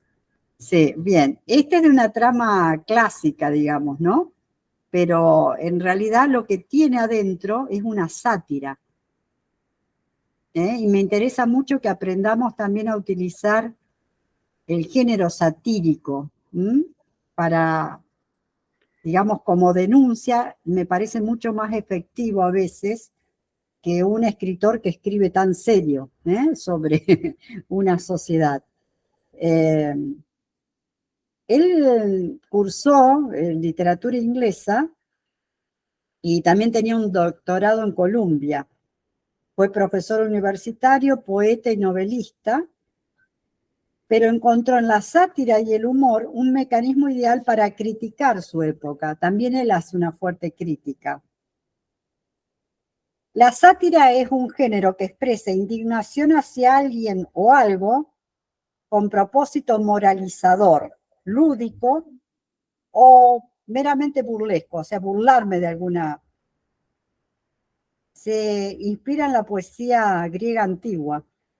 Puede ser en prosa, en verso, o como lo hace él en narrativa. Apela a la ironía, a la parodia, al sarcasmo. Y expresa, por supuesto, el rechazo a aquello que está ridiculizando, ¿no? También logra entretener al público, divertirnos. Las técnicas que va a usar son estas. Exacerbar ciertas cuestiones. Contraponer dos cuestiones que resultan opuestas o diferentes. Y exagerar o minimizar algo real hasta transformarlo en una ridiculez. Eso es lo que hacen las caricaturas, que vemos en los diarios, O sea, exacerban un rasgo, no sé, una nariz, una oreja, o una manera de ser. La conjura de los necios es disparatada y es muy inteligente como novela, pero también es tremendamente divertida y amarga a la vez. Es tan tragicomedia que nos hace sonreír mientras estamos viendo una cosa terrible. Muchos de los personajes se comparan con el Quijote.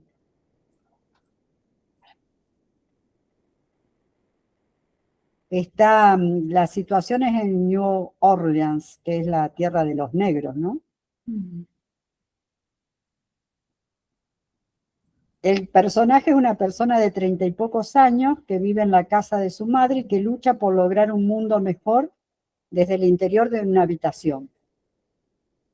Pero cruelmente se ve arrastrado a vagar por las calles de New Orleans en busca de trabajo. Está obligado a meterse en la sociedad, con la cual tiene una repulsión, y la sociedad también tiene una repulsión con él porque es gordo, es un personaje gordo, deforme, ¿eh? Y lo tiene que hacer para sufragar los gastos causados en un accidente a su madre, en un accidente de coche, mientras conducía ebria. O sea, de nuevo, en estos escritores el problema del alcoholismo, que se ve que es un problema muy central en Estados Unidos. También O'Toole consigue criticar a una clase media, una clase media tradicional. Tiene un abanico de personajes, a cual más desagradable, porque no son personajes lindos, ¿eh? No deja títere con cabeza. Y a través de una tortuosa y enrevesada personalidad del personaje Ignatius, que es Ignacio, supongo, da un repaso a la época que le tocó vivir en un tono de burla que contrasta con la triste visión de las vidas de los personajes retratados.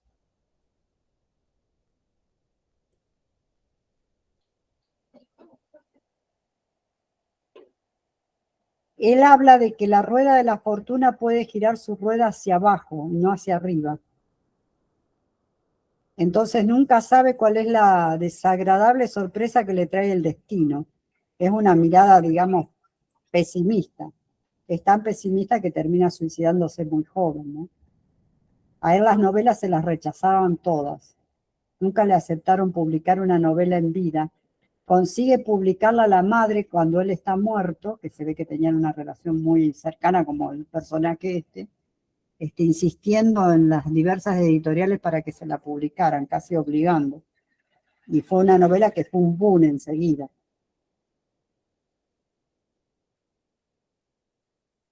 Tras terminar La conjura de los necios con 32 años, el autor intentó que se la publicara.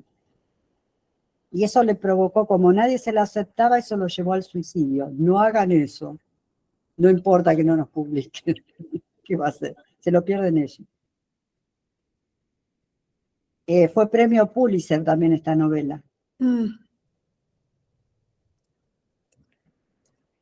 Después tiene también otra novela que se llama La Biblia de Neón, que él escribió cuando tenía 16 años. Era muy buen autor. Lo que pasa es que era un autor desopilante, a la vez ácido, o sea, un autor que aparentemente la sociedad, según los editores, vieron que el mundo de los editores es otro mundo al que vivimos todos, el mundo de los editores le parecía que no era vendible. Sin embargo, cuando se publicó, fue pan caliente esa novela, ¿eh? Me gustaría mucho que ustedes pudieran leerla, aunque sea un pedazo, para que habláramos en la próxima reunión de esta novela en particular, porque van a ver acá otro estilo que no tiene que ver ni con el minimalismo ni con Cheever. Van a ver a un autor más vale clásico en la manera de estructurar, pero que a sabiendas toma lo mordaz como clima, como estilo de su novela, con todo lo que eso conlleva. O sea, es también una manera de mostrarse muy crítica. Pero que el lector, cuando ustedes la lean, se van a dar cuenta por qué fue tan aceptada. El lector enseguida empieza, de a ratitos ríe, de a ratitos dice, qué terrible esto que me está contando, ¿eh? El sarcasmo es un género literario, la ironía y la parodia, muy difícil de sostener.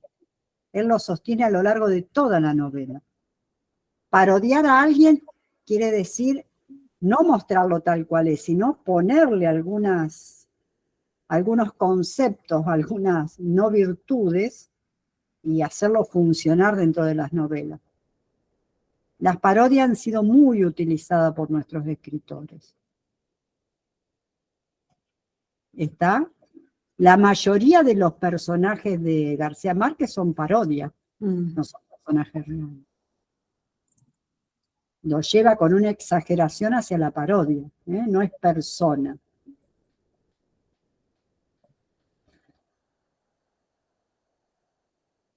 Bueno.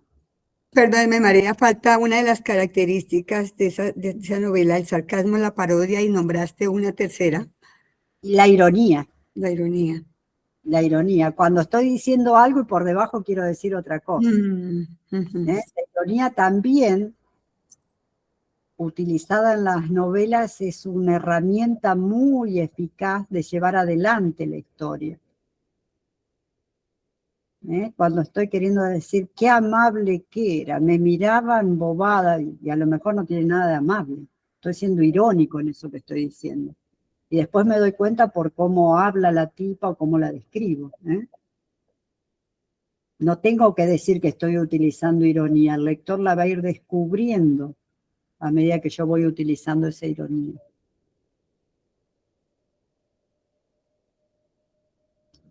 Por ejemplo, si yo dijera, me molesta que las clases empiecen tarde, es algo que no puedo soportar. Y por ahí uno, señora, ¿a qué hora en realidad entramos? ¿A las 10 o a las 10:30? Porque usted siempre el celular a las 10:30. Entonces eso es mía, ¿eh? O sea, estoy mostrando un personaje que aparentemente me está diciendo que quiere todo en regla y ella lo que hace es estar en regla. ¿Está? ¿Se entiende? Eso está, María, como para escribir un para la cuento. parodia les voy a traer más herramientas. Les voy a mandar escrito, se lo voy a dar a Henry para que ustedes vean qué tipos de parodias hay. Cuando quiero, digamos, ridiculizar a un personaje. Pero me gustaría sobre todo, porque sí, no lo podemos abordar, la conjura de los necios, si no tenemos algo leído. De John Kennedy. Yo cuando leí John Kennedy digo, ay, me hace acordar al presidente de Estados Unidos, hasta el apellido de él es irónico.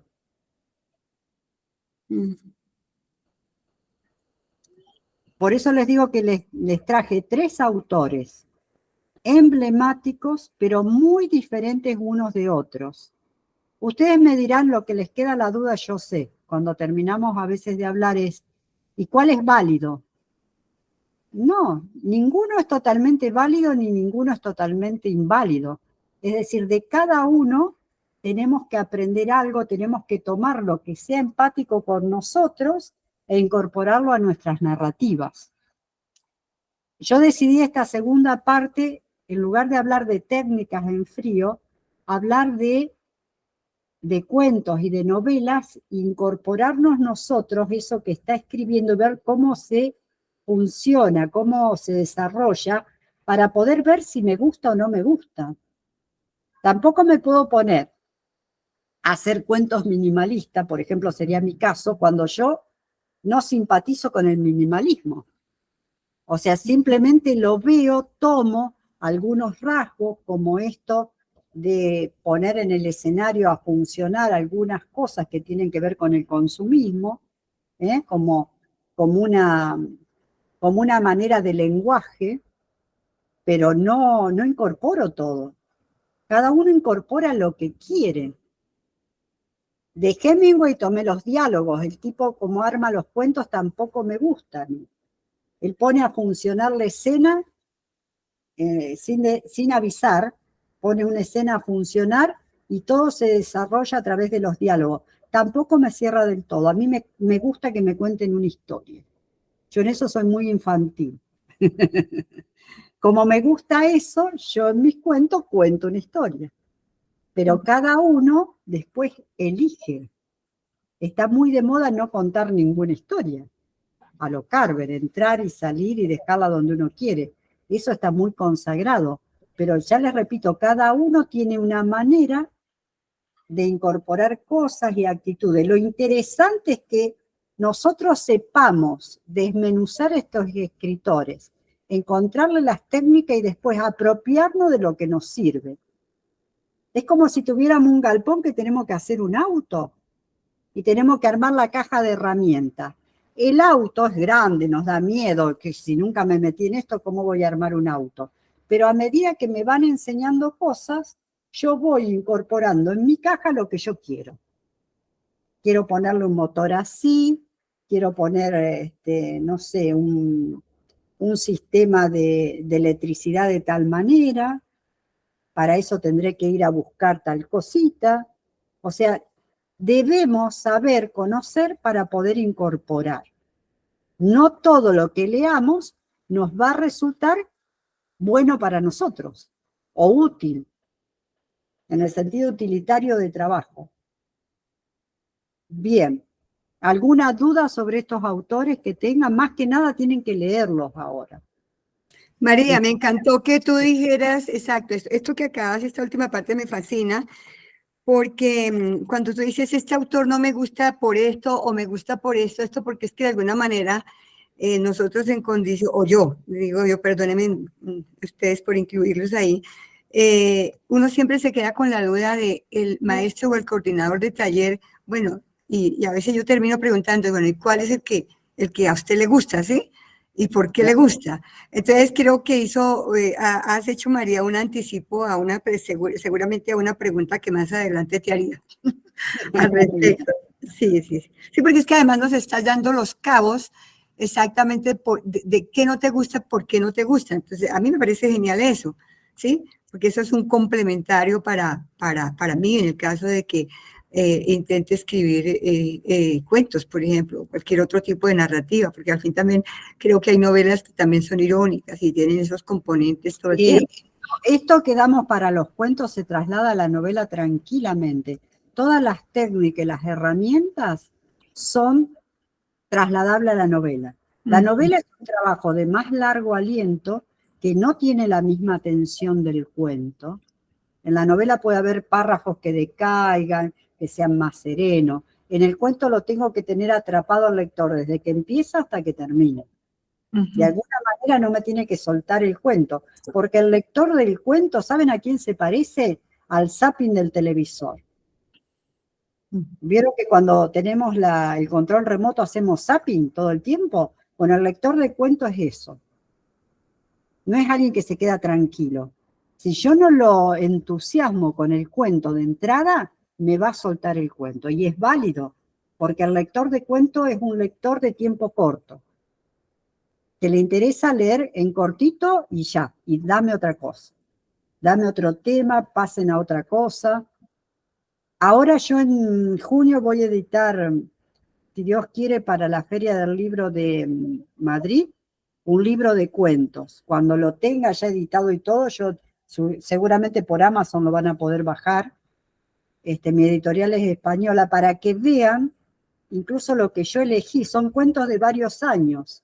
Y no elijo una única temática, no quiero que el libro sea así, lineal, sino que haga saltos, que vaya desde los muy emotivos, a los que tienen mundo mágico, a los que tienen cosas abruptas. O sea, que haya una diferenciación de tonos.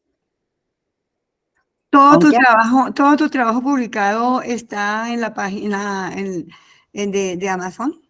No, yo soy un desastre para eso. Soy muy poco cuidadosa con mi trabajo.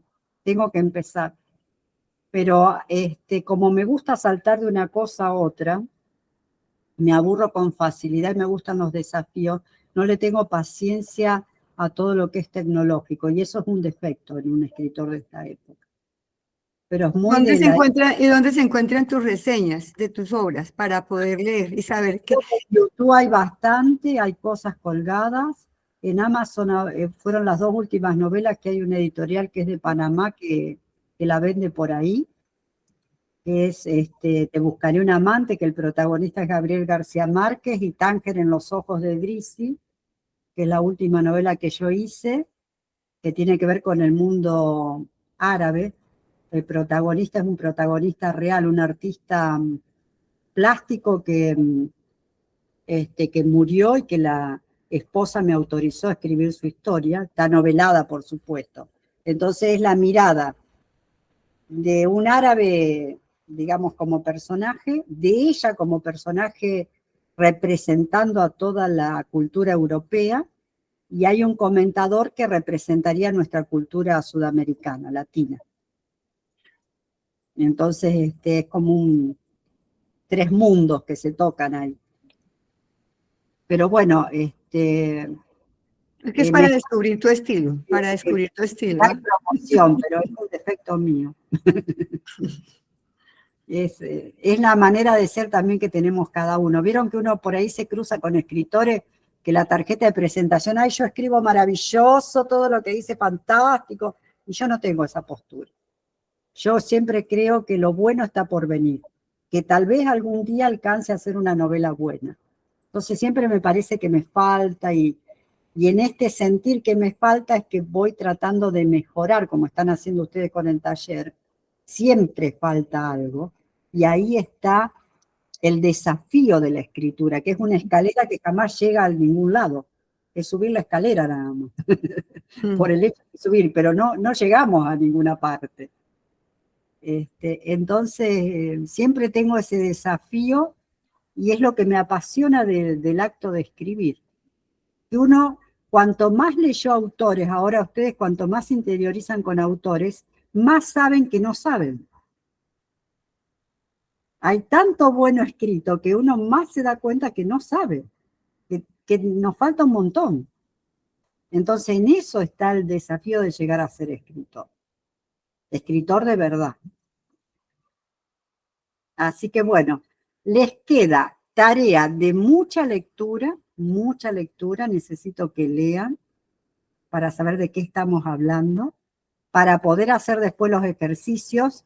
No se apuren en hacer el ejercicio, primero lean, empápense, mójense con esos cuentos, con esas novelas, y después escriban, elijan qué van a escribir, háganlo una conciencia, véanlo como una elección. Estoy eligiendo esto por esto y por esto. Así cuando nos encontremos, el próximo sábado no va a ser el otro, me van a poder contar qué dificultad le presentó trasladar esto que estamos dando, qué les ayudó, en qué les facilitó, por qué se entusiasmaron con elegir eso y no otra cosa. Quiero que hablen más de ustedes mismos para poder encontrarnos de verdad en la escritura. ¿Está? ¿Se comprendió? Sí, señora, gracias. Sí, María, qué rico. Gracias. Es un conversatorio más Bien, un poco más gracias. libre. Sí, muchas gracias por Eso tu es lo que generosidad. estoy tratando de hacer. Y acuérdense que a manejar se aprende manejando. A escribir se aprende leyendo. No nieguen la lectura como acto de escritura. ¿Estamos? Bueno, espero que haberles transmitido mi entusiasmo por todo esto. Las quiero mucho. Disfruten del fin de semana. Yo también, así, y a todo el María, equipo que está al frente. María, Gracias, María, gracias. dos minuticos. A ver, Henry, te damos minuticos. Va a sacar la botella de vino, Henry. Bueno, en principio, como siempre, cada sesión o cada encuentro con María es una delicia por todo lo que ella aporta, su generosidad y bueno, y también lo sincera y franca que es, que eso también lo aterriza a uno muchísimo. Estimado, nosotros estamos preparando la aplicación que va a ser un soporte para la escuela. En la aplicación ustedes van a encontrar una biblioteca, van a encontrar videos, entrevistas, chat, un lugar también para publicar sus propios textos.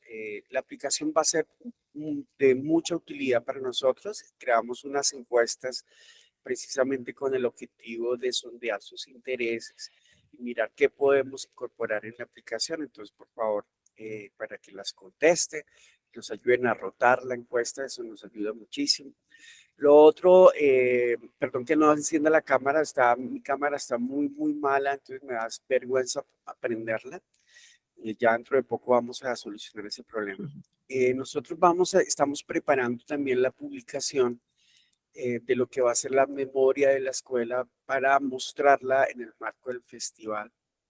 Nosotros vamos a hacer todo el esfuerzo que nos sea posible para poder traer a María a Colombia. Es una tarea que nos hemos propuesto y que sería maravilloso tenerla aquí en FUSA. Entonces ya es un tema que charlaremos ya con ella en su tiempo, pero nuestro mayor interés es poderla traer. Y para el festival, obviamente, ya tenemos adjudicados los escenarios, que son escenarios muy bonitos de la Universidad de Dinamarca. Estamos preparando todo. Y como es natural y espero que la mayoría de la gente lo entienda, nosotros vamos a dar prioridad a los estudiantes activos, los estudiantes que cumplen con, digamos, con la tarea y con el objetivo de tomar la mayor cantidad de talleres, porque eso de alguna manera enriquece el trabajo. O sea que vamos a tener prioridad para la publicación a los estudiantes activos que se encuentran tomando los talleres de manera regular y quienes han tomado la mayor cantidad de talleres. Esos son los estudiantes que vamos a publicar y vamos a también hacer un filtro muy serio. Y yo pues espero que también de pronto María nos pueda colaborar en hacer ese filtro para que las publicaciones que salgan de la escuela sean realmente unas publicaciones de alto contenido literario y que realmente aporte al crecimiento de la literatura a nivel latinoamericano. Por eso vamos a ser muy exigentes en eso. No vamos a aprobar todos los textos, ustedes entenderán. De pronto también el festival, espero que también lo comprendan, tiene un posicionamiento a nivel latinoamericano, no podemos tener cualquier texto. Por eso vamos a ser muy exigentes con esos y también, digamos que lo repito nuevamente, los estudiantes que se encuentran activos serán los estudiantes que van a participar, obviamente, de la antología. A María, pues yo me siento completamente agradecido, María, por todo ese trabajo que estás desarrollando. Recuerden que los talleres van alternos con el de cinematografía. El de cinematografía, ustedes pueden acceder a los materiales, o pueden ver, los que no están inscritos lo pueden también seguir de manera, digamos, diferida. Lo pueden mirar los que no están inscritos. Pero sería maravilloso que lo pudieran tomar de manera seria también porque es un taller que va a arrojar o que arroja muchas pistas y que está en diálogo con el taller de María. Tanto María como Germán están muy conectados y siguen de manera conjunta los dos talleres para poder proponer como una metodología que vaya alterna. Por eso es como nuestra intención. Y con esto finalizo. A María, un beso enorme, que pases una feliz tarde, María. Yo te llamo ahorita en el transcurso del día, en la tardecita, porque ya es hora de almuerzo. Entonces, almuerza y te llamo, charlamos. Hasta luego a todos. Y a todos los demás, un abrazo inmenso. Voy a cerrar sesión a propósito, voy a terminar la grabación y pasen una feliz tarde, compañeros. Gracias, gracias Henry, gracias María. Gracias a todo el equipo.